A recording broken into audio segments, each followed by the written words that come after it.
Hello, dear parents. So, I was just writing my goals for 2036. 2036, yes, next decade. ज़िंदगी की planning सालों में होती है, ना कि दिनों में और महीनों में. जो आपके बड़े सपने होते हैं, ज़िंदगी के बड़े गोल्स होते हैं, उनको अचीव करने में वक्त लगता है.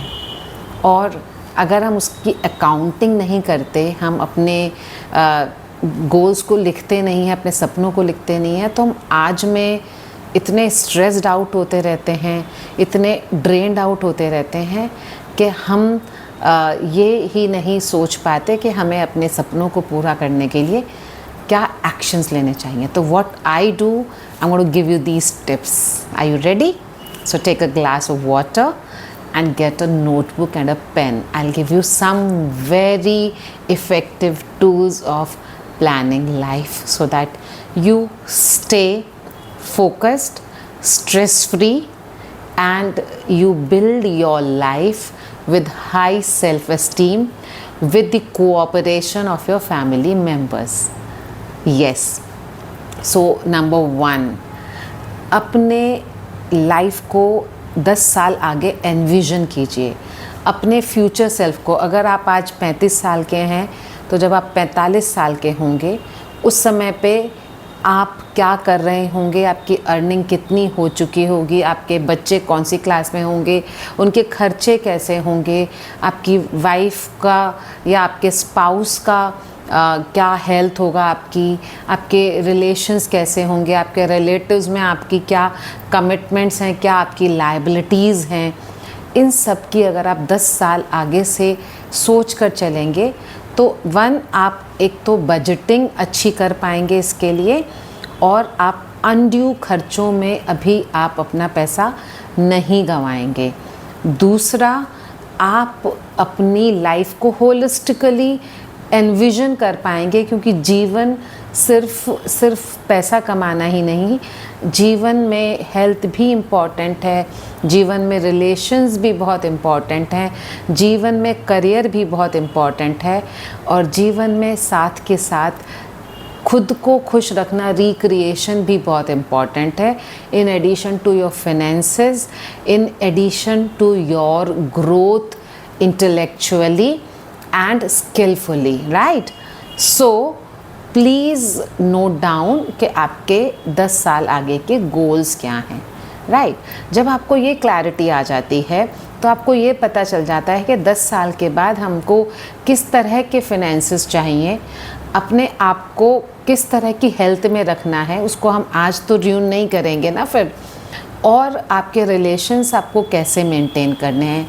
कहीं आप अपने किसी रिलेशन को भूले हुए हैं, जहां आपने टच बेस नहीं किया है, उनसे आप इंटरेक्ट करें, कम्युनिकेट करें कि कुछ छूट ना जाए, और कहीं आपको अगर बाउंड्रीज़ ड्रॉ करने की ज़रूरत है तो वो भी करें. तो ये रिलेशनशिप में आ गया.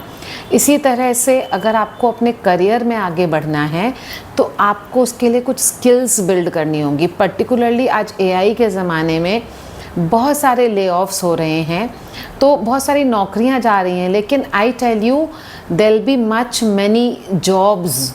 सो the number of jobs are going to increase but the skills are going to be different. So आपको अपनी स्किल्स को एनहांस करने में भी अपना फोकस रखना है. सो स्किल्स को एनहांस करने के लिए भी आपको एक्सपेंडिचर होगा, तो आपको फाइनेंसेस उसके लिए भी प्लान करने हैं.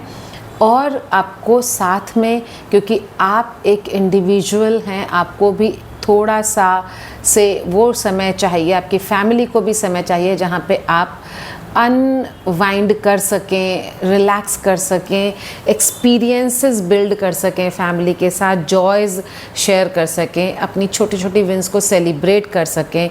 तो इसको भी आप नज़रअंदाज नहीं कर सकते. तो ये अगर आप सारी चीज़ों के टारगेट रख लेंगे तो आपको बहुत क्लैरिटी आएगी कि आपकी प्रायोरिटीज़ इस समय में क्या होनी चाहिए.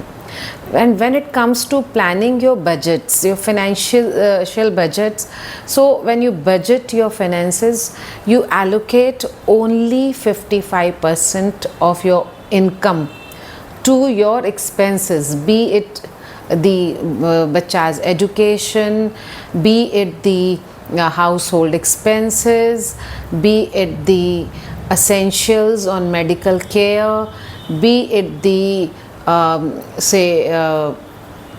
expenses on maintaining relationships. So all that must never exceed 55%.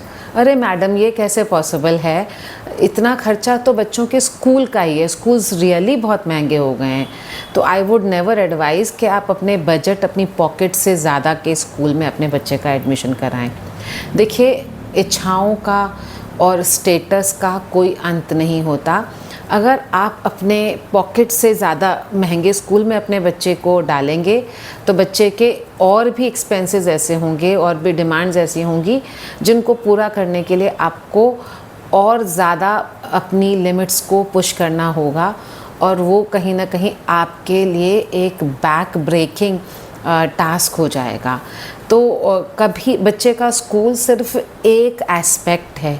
अगर आप अपने घर में बच्चे को एक्सपीरियंसेस दे रहे हैं, एक अच्छा एनवायरनमेंट दे रहे हैं, एक प्रैक्टिकल लाइफ एक्सपीरियंस दे रहे हैं, उनको समय समय पर हिस्टोरिकल बिल्डिंग भी दिखा रहे हैं, नेचर के साथ ले जा रहे हैं, नेचर के साथ जुड़ा रहे हैं, कम्युनिटी में उनको इंक्लूड कर रहे हैं, उनको दूसरों की हेल्प करने के लिए भी सिखा रहे हैं, और घर के कामों में भी बच्चे से हेल्प ले रहे हैं, उसके साथ समय बिताते हैं, उसके साथ खेलते हैं, उसको ज़िम्मेदार बना रहे हैं, तो आपके बच्चे को स्कूल सिर्फ एक पार्ट पढ़ाता है। उसको गेम्स खिलाने के लिए भी आपको स्कूल की ज़रूरत है, आपको अलग से कोचिंग लगानी है, बच्चे के लिए खेलना भी ज़रूरी है। तो ये सोचिए कि आपके बच्चे का स्कूल आपके बजट में हो, और कभी भी स्कूल पर फुल्ली डिपेंडेंट नहीं रहना है। आपको स्कूल के साथ कोऑपरेट करना है, लेकिन स्कूल को अपना भगवान नहीं बनाना है, अपने बच्चे का भगवान नहीं बनाना है। रिस्पेक्ट कीजिए, स्कूल के सिस्टम्स की रिस्पेक्ट कीजिए, लेकिन साथ में आपके बच्चे की एजुकेशन आपकी भी जिम्मेदारी है। तो ये मैं आपसे कहूँगी, अपने बजट के अनुसार स्कूल चुनें और अपने बच्चों की जो ज़रूरतें हैं उनको पूरा करें, और इच्छाओं को बजट करें। अपने परिवार में सब लोगों से उनकी इच्छाएं पूछ लीजिए, एक महीने में, एक साल में, एक डेकेड में और एक लाइफ टाइम में किसके क्या सपने हैं। Let the family begin to think on these lines, so when they would think long time they would cooperate better with you, because they would know कि आपको अपनी 20% अर्निंग्स तो फाइनेंशियल फ्रीडम अकाउंट में डाल के सेव करनी ही करनी है। यानी कि आप अपनी 20% आमदनी को कहीं भी खर्च नहीं करेंगे, आप उसको सीधा इन्वेस्ट करेंगे, जिससे वो आपकी फैमिली के long time finances assets build कर सके, जिससे आपके बच्चे का ही नहीं आपका फ्यूचर भी सुरक्षित हो। अगर आप अपने मिल के अपनी स्पाउस के साथ, अपने फैमिली मेम्बर्स, अपने बच्चों के साथ ये बजटिंग करेंगे, आप सोचिए कितनी खूबसूरती से आपका बच्चा होम इकोनॉमिक्स सीखेगा, आपका बच्चा ज़िम्मेदारी सीखेगा, आपकी फैमिली में कलेश नहीं होगा, एक दूसरे की सब लोग रिस्पेक्ट करेंगे। अब आती है बात कि 55% आपने हाउस होल्ड एक्सपेंसेस में खर्च किया, 20% आपने सेव कर दिया, दैट मेक्स इट 75%। बाकी के 25% का आपको क्या करना है, तो 10% आप अपने फैमिली के अर्निंग मेंबर्स की स्किलिंग पे खर्च कीजिए। यानी कि आपको एक कोर्स करना है स्किल का, आपको कुछ एक्सप्लोर करना है, इंटर्नशिप करनी है, कुछ नया सीखना है, उस पर खर्च कीजिए। और 10% आप अपनी फैमिली के रिक्रिएशन पे लगाइए। आप टाइम टू टाइम प्लान करें, कभी आप हिस्टोरिकल प्लेसेस, कभी नेचुरल प्लेसेस, कभी कम्युनिटी प्रोजेक्ट्स में जा रहे हैं, यानी कि आप अपने बच्चों को एक्सपोजर दे रहे हैं। और जब आप कहीं घूमने जाएं तो रील्स बनाने या स्टेटस के लिए नहीं, आप रियल लाइफ के एक्सपीरियंसेस बिल्ड करने के लिए जा रहे हैं। अपने आपस में खेलिए, बातें कीजिए, जिससे आप एक्सपीरियंसेस बिल्ड कर सकें। अब बाकी के 5% का क्या होगा? सो बाकी के 5% आपके पास ऐसा मनी होना चाहिए जिससे आप कभी भी, जब भी किसी को कम्युनिटी में, फैमिली में, हाउस होल्ड हेल्प की ज़रूरत हो फाइनेंशियली, तो आप किसी की मदद कर सकें। अरे अपने खर्चे तो चलाने मुश्किल है मैडम, आप मदद करने की बात कर रहे हो। देखिए बच्चों में अगर हमने बहुत अर्ली एज में sense of responsibility, sense of citizenship नहीं डाला तो बहुत ख़राब नतीजे हमको भुगतने पड़ते हैं। That they would not become sensitive to the needs of the people around them, and one other fine day nobody else is going to come out to help. मेरी लाइफ के 50 सालों के एक्सपीरियंस में so many times that I've experienced absolutely unknown people जिनको हम जानते भी नहीं थे, they came out to help in any manner. So आपको भी कभी ज़रूरत पड़ सकती है, इसलिए सोसाइटी में, कम्युनिटी में हमेशा कंट्रीब्यूट करें। अपने बच्चे को संस्कार दें कि जब भी किसी को मदद की ज़रूरत हो वो मदद के लिए तैयार रहें। But that does not mean that you don't draw your boundaries and people take advantage of it, but you should have resources to reach out to people and help them. और राइट, चाहे वो prime minister fund में donate कर रहे हैं, चाहे आप house hold help के लिए कर रहे हैं, चाहे आप किसी और फंड में डाल रहे हैं, आए दिन कुछ ना कुछ आपदाएँ आती रहती हैं, तो उसके बारे में सेंसिटिव होना आपके लिए तो है ही, आपके बच्चे को भी एक अच्छी वैल्यू सिखाएगा। तो आई होप इस वीडियो में मैंने आपको बहुत सारी वैल्यू दी है और आप इन्हें नोट्स बना लिए होंगे। इस वीडियो को सेव कर लीजिए, चैनल को सब्सक्राइब कर लीजिए और कमेंट कीजिए कि आपको अगर कोई काउंटर आर्ग्यूमेंट आपका है या आपका काउंटर कमेंट है, आप लिख सकते हैं। और चैनल को सब्सक्राइब कीजिए, वीडियो को सेव कर लीजिए और मुझे बताते रहिए कि मेरे द्वारा शेयर की गई ये विजडम आपको अच्छी लगती है तो it will encourage me to record more of these lessons that I am learning with life and I am following in my personal life.